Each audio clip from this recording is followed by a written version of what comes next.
hari ini kita akan masuk ke materi terkait dengan timer. Jadi sebelum kita masuk ke timer, lalu kita sudah membahas terkait dengan basic programming untuk PLC. Mulai dari kita mengendalikan bit, ya, dan kita kendali menggunakan fungsi holding, baik itu set, reset, maupun keep, atau holding yang kita bangun dari rangkaian header biasa. Kemudian hari ini kita akan masuk ke timer. Untuk kenal dulu, ada yang tanyakan?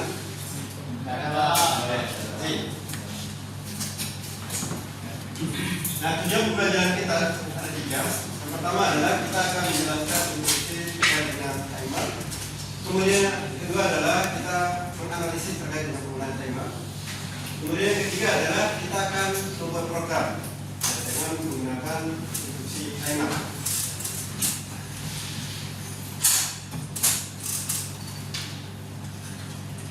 Kita akan masuk ke tahap yang pertama adalah pengenalan tentang timer. Sebenarnya penggunaan timer kita sudah mempelajari atau menggunakan secara langsung itu di pertemuan kedua. Tetapi pada pertemuan kedua itu timer yang kita gunakan adalah timer yang bersifat hardware. Ya. Sementara pada kesempatan hari ini kita akan mempelajari timer dengan metode menggunakan software, ya, khususnya di PLC.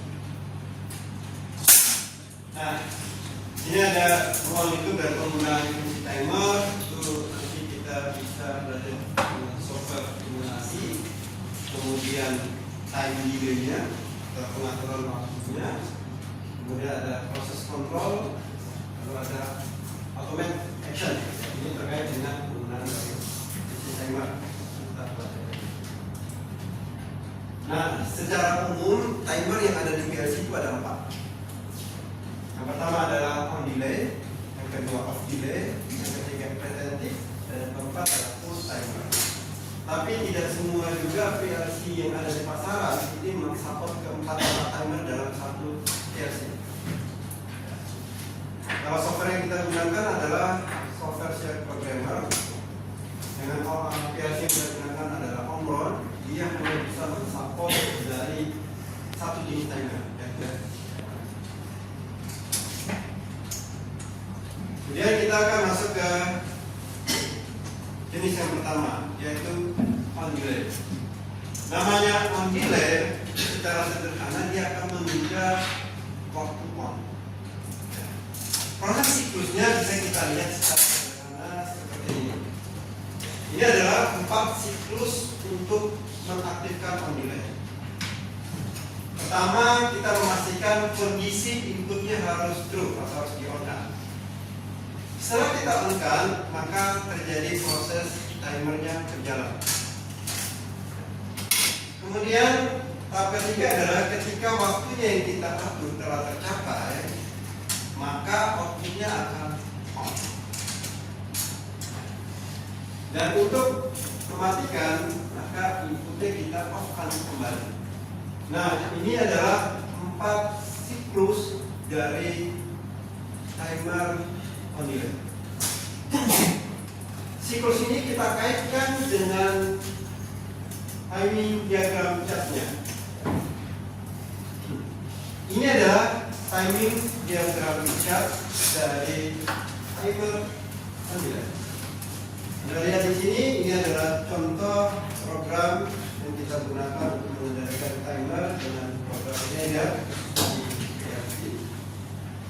Kemudian ini adalah kondisi input, ini adalah waktu time-nya, kemudian yang di bawah adalah waktu untuk outputnya, kapan dia aktif dan kapan dia tidak.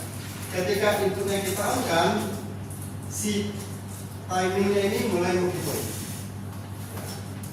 Lalu untuk outputnya menunggu dulu. Dan ketika waktunya tercapai sesuai dengan waktu yang kita tetapkan, maka outputnya akan on. Dan dia akan tetap on selama inputnya dalam kondisi on. Dan dia akan off apabila inputnya kita up. Atau jalur di sini ada yang terputus. Atau secara sederhana kita off-kan, maka si timer otomatis akan. Ada pertanyaan tadi? Ada Pak? Ya, masih ya, ini masih basic. Ya, tidak ada yang. Baik, ini adalah contoh penggunaan timer. Di dalam penggunaan timer ada beberapa parameter yang harus diperhatikan. Yang pertama adalah identitas timer atau addressing atau pengalamatan. Nah, ini harus kita identifikasi alamatnya. Ya. Contoh di sini untuk diagram ini kita gunakan T4. Ya. T4 adalah timer, kemudian 0 adalah addressnya, T4.0.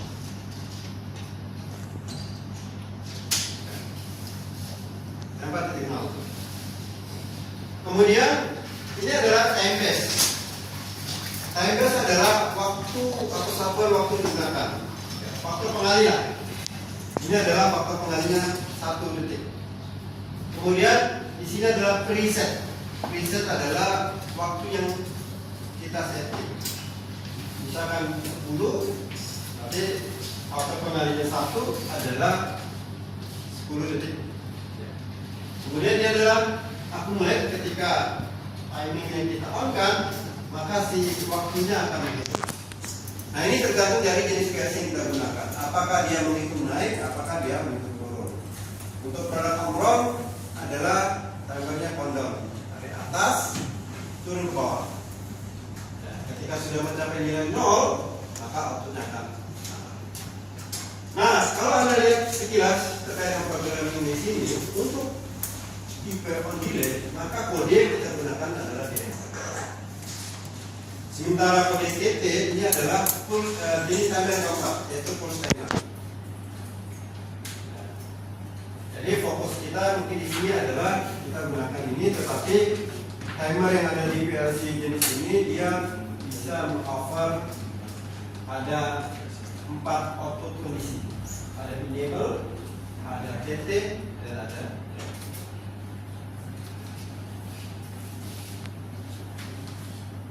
Ini adalah contoh penggunaan timer. Pertanyaan? Good. Baik. Selanjutnya adalah jenis timer yang kedua, yaitu off delay. Perbedaan antara delay on dan delay off, kalau dari namanya saja sudah berbeda. Delay on berarti dia menunda waktu on. Delay off berarti dia menunda waktunya off. Output siapa? Outputnya off-nya si output. Untuk delay off kita bisa lihat dari sekuensinya atau urutannya. Bagaimana si timer itu akan diaktifkan. Pertama adalah kita mengaktifkan inputnya terlebih dahulu. Ketika inputnya kita on kan, maka otomatis outputnya akan langsung on. Selanjutnya adalah ketika inputnya false kita matikan, maka waktu timer ini mulai menghitung dan kondisi outputnya masih on, dia belum mati. Ketika waktunya sudah tercapai, waktu yang kita setting tadi sudah tercapai, maka si outputnya akan langsung off. Karena tadi kita katakan bahwa ini fungsinya untuk menunda waktunya off. Kemudian dan ketika inputnya kita on-kan lagi, maka dia akan mereset nilai dari timer, kembalikan ke nilai awal. Nah, ini adalah siklus dari timer off delay. Berbeda dengan siklus dari timer on delay, itu ada 4 tahap. Sementara off delay ini ada lebih dari 4 tahap. Dengan tahapan. Kalau kita lihat dari pada dengan tahapan. Oke, ada pertanyaan di sini. Pak, Pak, kan dia akan menghitung ketika output dilepaskan, Pak. Ketika inputnya kita lepas. Iya, Pak. Kalau seandainya dia lagi menghitung terus kita tekan lagi, mati, apakah dia akan mereset di waktu berhitung atau dia melanjutkan lagi? Oke. Kalau misalkan input nih, kita matikan ya. Ya Pak. Kita matikan, dia menghitung. Kalau kita menghidupkan, dia akan ini kembali ke awal. Ya, jadi hitungan tadi dibatalkan. Sama seperti on delay, ketika on delay kalau kita hidupkan dia akan mulai hitung, tapi ketika kita matikan maka dia akan langsung mati. Sama juga intinya kondisi dari sini adalah dari on ke off kondisi. Kalau kita kembali lagi dia akan reset. Sama-sama. Yang lain cukup? Oke, baik. Ini adalah untuk bentuk dari timing 1. Jelas kita lihat di sini adalah ini kondisi input, di sini adalah waktu eksekusi, kemudian di sini adalah kondisi output. Ya. Ketika inputnya kita true-kan, kita on-kan, maka si time-nya belum hitung. Dan ketika kita matikan, dia akan hitung. Selama dia mati, kalau hidup lagi dia akan kembali lagi ke posisi awal. Yang kita katakan tadi. Ketika waktu sudah tercapai, maka dia akan reset. Jadi tipe timer ini dia tidak menahan dari nilai dari timer. Untuk menahan itu nanti penggunaan timer berbeda. Oke, ini adalah contoh program terkait dengan delay. Jadi motor ini bisa kita kendalikan motor 1 on, itu motor 2, itu motor 3. Terus sebaliknya akan kita matikan. Ini tergantung dari jenis program. Tapi sekali lagi untuk off delay di versi on itu tidak support. Tapi di versi seperti produknya Vestor, Schneider, Siemens itu support terkait dengan off delay. Jadi sekali lagi saya katakan di awal tadi bahwasanya kita jelaskan jenis timer yang memang umum digunakan di VRC. Kalau nanti saya menjelaskan satu jenis saja off delay atau on delay saja, karena VRC cuma satu, nanti ketika off delay Anda tidak memahami. Tadi sudah kita review terkait dengan dua jenis timer, yaitu on delay, kemudian off delay. Yang ketiga adalah retentive on delay timer. Nah, retentive timer on delay ini mirip-mirip dengan on delay timer. Ya, mirip bukan berarti sama. Jadi yang membedakan antara retentive on delay dengan timer biasa atau on delay, di sini retentive setidaknya dia akan memiliki dua input untuk mengaktifkan dan menonaktifkan timer atau mereset timer. Case-nya adalah, jadi ketika inputnya kita on-kan, maka sama seperti halnya on delay dia menghitung waktu. Tapi kalau on delay kita matikan inputnya, waktunya akan reset kan, akan kembalikan ke kondisi awal. Tapi kalau untuk retentive dia akan hold, stop di situ. Misal dari 10, 9, 8 ketika input kita matikan dia stop di 8. Dan ketika inputnya kita on-kan lagi, dia akan lanjutkan hitungannya sampai dengan waktunya tercapai. Nah, ketika waktunya tercapai, maka outputnya akan on. Dan ketika outputnya on, reset inputnya kalau kita off-kan, dia tidak mati. Dia akan mati bila ada reset yang mematikannya. Jadi ini adalah siklus dari retentive on delay.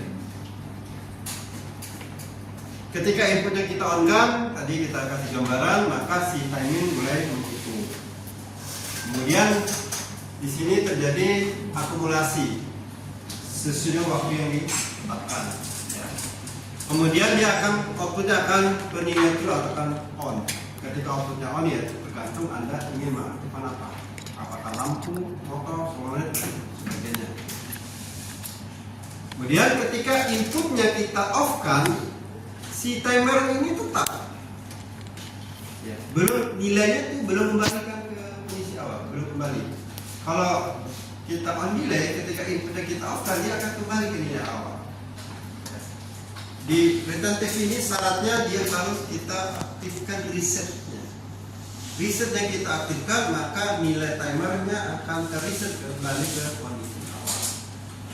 Cuma di omron ya sekali lagi tidak mensupport ini sehingga kita tidak bisa mencontohkan nanti.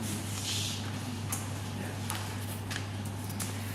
Nah ini adalah bentuk timing diagramnya kalau kita lihat seperti ini.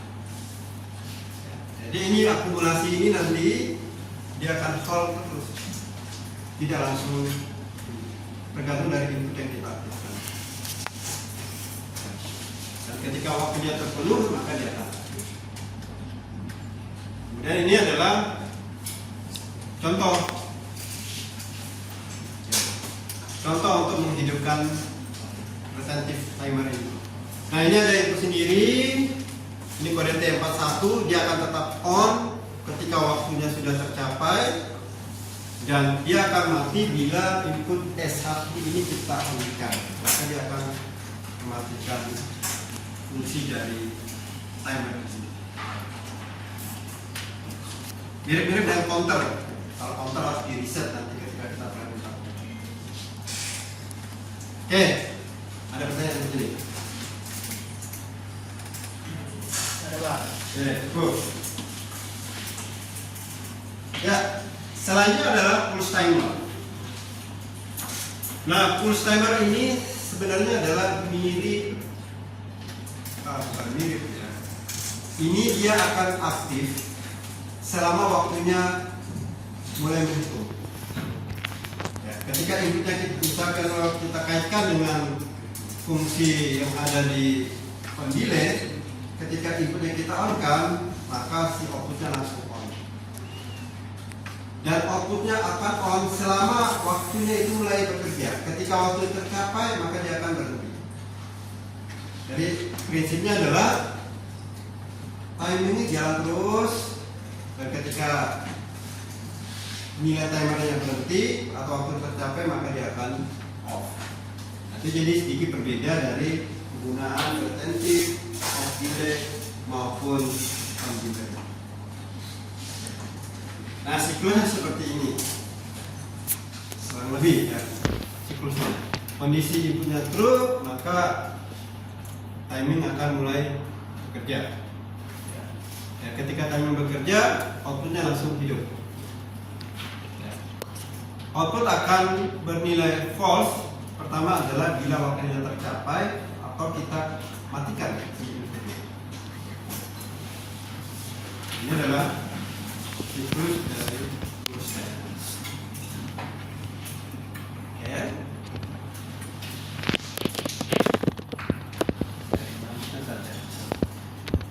Nah, timer ini kan memiliki batasan nilai.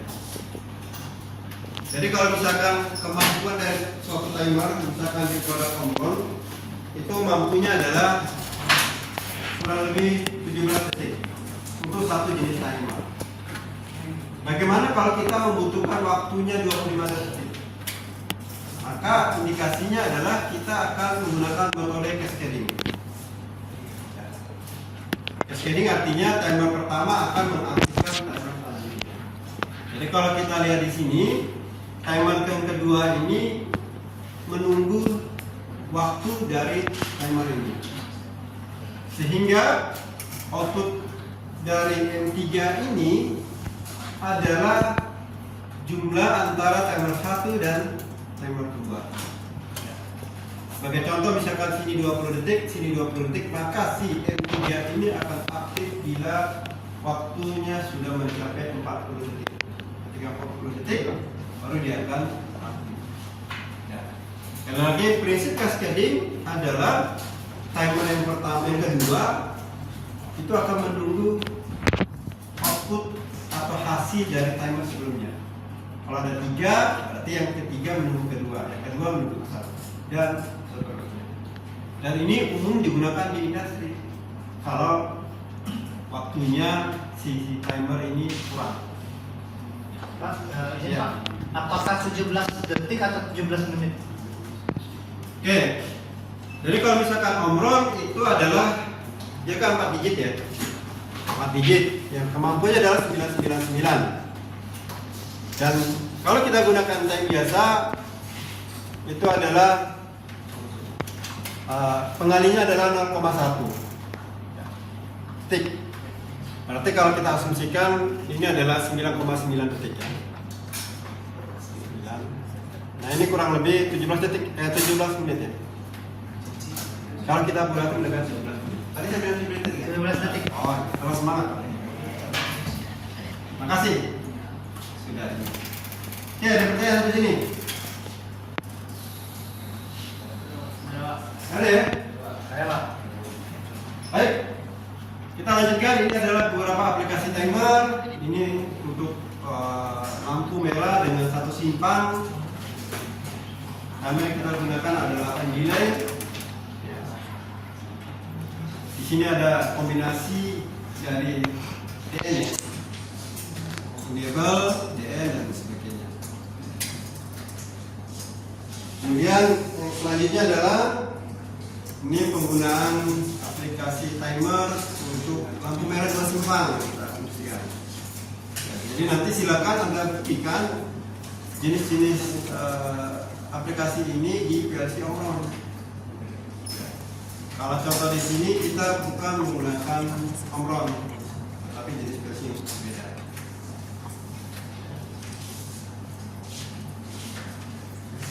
Oke. Ya. Nah kalau di industri itu banyak ya. Anda kendalikan motor, Anda kendalikan conveyor, Anda kendalikan apapun. Kalau kita sudah mengajukan ke ada waktunya, berarti kita bisa gunakan. Ini sebagai contoh yang sederhana saja yang mudah kita lihat sehari-hari. Ya, kalau Anda berangkat dari rumah menuju ke kampus dan begitu juga pulang, lagi menggunakan kendaraan ya, akan menemui lampu merah. Oke. Nah, dari sekian banyak yang kita sampaikan tadi, komponen dari suatu timer ini harus kita ingat. Ya, tadi sudah kita singgung. Kalau kita rangkumkan sekilas, di sini ada address timer, alamat dari timer, itu adalah nomor yang unik yang harus kita masukkan. Ya. Kemudian ada preset timer. Ya. Ini adalah terkait dengan waktu yang kita berikan. Ini tergantung dari jenis timer. Apakah dia satuannya milidetik atau detik? Itu tergantung timer. Kemudian di sini yang terakhir adalah done bit.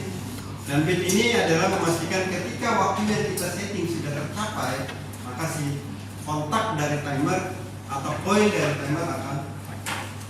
Ini adalah komponen-komponen timer yang ada pada secara global atau secara umum.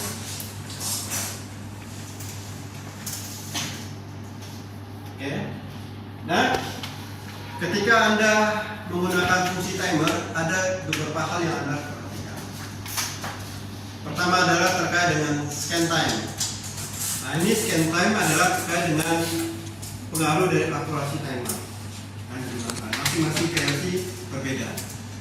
Nah, kemudian yang kedua adalah resolusi timer. Tadi kita katakan ada resolusinya adalah ada 1 mili, ada 10 mili, ada 1 detik dan sebagainya. Itu tergantung dari timer yang ada di PLC itu. Kemudian ada cascading timer yang kita menggunakan lebih dari satu timer. Ya, itu ketika Anda menggunakan timer. Kemudian ada fungsi interrupt. Ya. Jadi timer juga bisa digunakan sebagai conjunction ya, antara interrupt ke trigger. Ya. Kemudian akurasi. Kalau pada umumnya akurasi nilai dari timer pada PLC itu tingkat akurasi tinggi. Sesuai dengan peruntukannya. Nah, kalau di industri, kalau waktunya tidak sesuai akan mempengaruhi yang lain.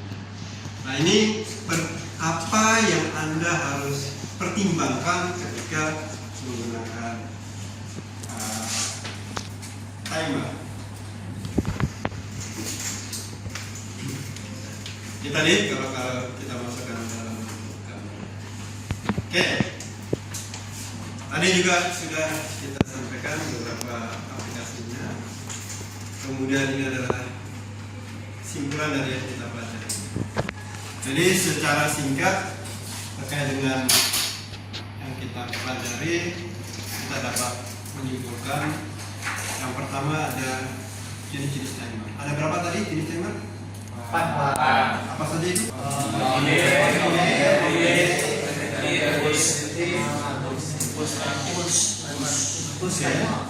Kemudian parameter apa saja yang diperhatikan ketika Anda menggunakan timer?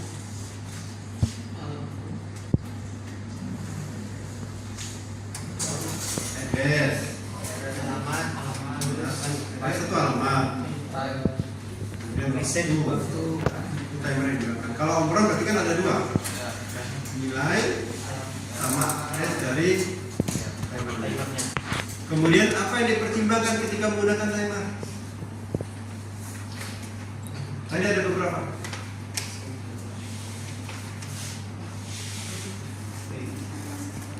Apa? Lama waktu Pak. Reset time. Resolusi. Yang banyak-banyak timer itu apa istilahnya? Cascading. Itu beberapa parameter. Nah, Anda pertimbangkan ketika menggunakan timer. Jadi kita tidak seolah-olah tidak bisa menggunakan timer begitu saja. Dan biasanya di industri akurasi timer ini diperhitungkan.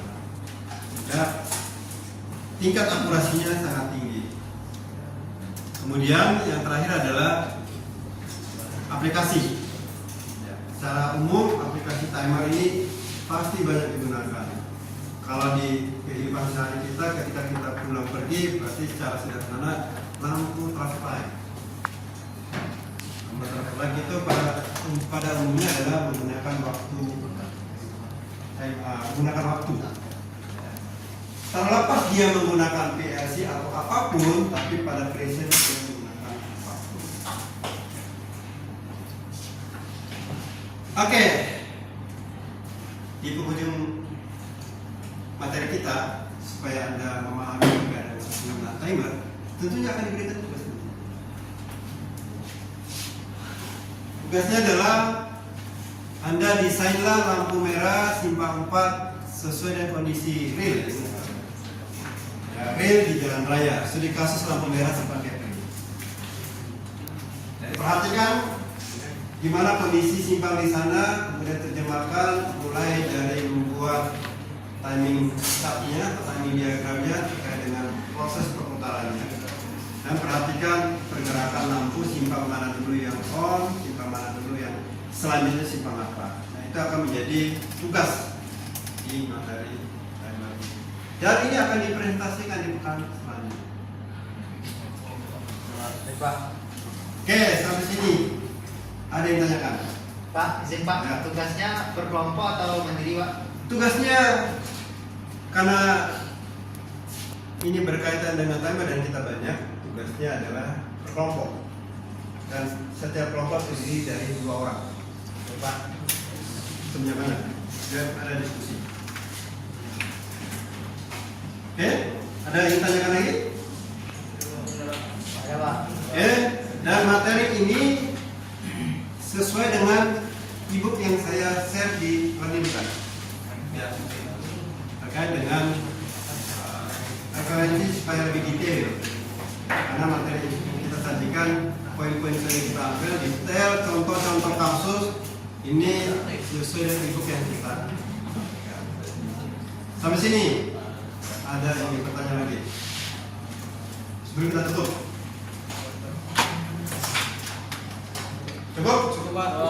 Baik, untuk pengantar atau teori hari ini kita cukup. Selanjutnya kita akan bertemu di sisi praktek. Saya akhiri. Assalamualaikum warahmatullahi wabarakatuh.